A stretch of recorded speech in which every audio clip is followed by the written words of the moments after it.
అందరికీ నమస్కారం అండి. Welcome to my channel. ఏపీలోని అన్నదాత సుఖీభావ పథకం సంబంధించి ఈ యొక్క రూ. 20,000 ఎప్పుడు జమ చేస్తుంది రాష్ట్ర ప్రభుత్వం అని చెప్పి చాలామంది రైతన్నలైతే ఎదురు చూడటం అయితే జరుగుతుందండి. అయితే ప్రస్తుతం మనకి ఈ యొక్క రూ. 20,000 కూడా జమ చేయడానికైతే సిద్ధమవుతుందన్నమాట రాష్ట్ర ప్రభుత్వం.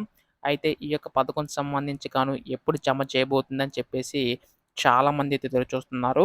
సో, దీని ద్వారా ప్రతి ఒక్క రైతన్నలకి కూడా ఉపయోగపడుతుందని చెప్పేసి మనకి రాష్ట్ర ప్రభుత్వం ఈ పథకం అయితే ప్రారంభించడం అయితే జరిగిందనమాట. అయితే ఈ యొక్క పథకం సంబంధించిన నిధులు ఎప్పుడు జమ చేస్తుందని చెప్పేసి చాలామంది ఎదురు చూస్తున్నారు కదా! అయితే ఈ వీడియోలో పూర్తి సమాచారం అయితే తెలుసుకుందామండి. ఈ యొక్క పథకం సంబంధించి ఎప్పుడు ప్రారంభించబోతుంది? ఎప్పుడు అమలు చేయబోతుంది? నిధులకు సంబంధించి తొలి విడత కింద ఎంత? కావాల్సిన డాక్యుమెంట్స్ ఏంటి? ఎవరు అర్హులు? ప్రతీదీ కూడా వివరంగా తెలుసుకుందామండి. మీరు చేయవలసిందల్లా వీడియోనైతే చివరి వరకు అయితే చూడండి.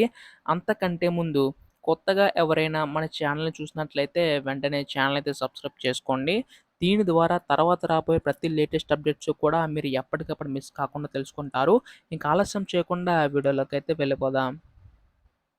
సో, ప్రస్తుతం ఇక్కడ ఆంధ్రప్రదేశ్ రాష్ట్ర ప్రభుత్వం మనకి ఈ యొక్క అన్నదాత సుఖీభ పథకం అయితే తీసుకురావడం అయితే జరిగిందనమాట.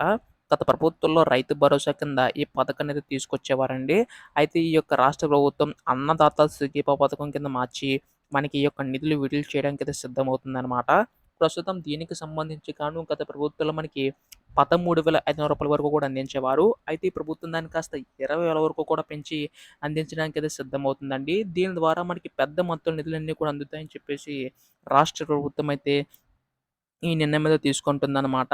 అటు రాష్ట్ర ప్రభుత్వం తరపునేమో రూ. 14,000, కేంద్ర ప్రభుత్వం తరపునేమో రూ. 6,000.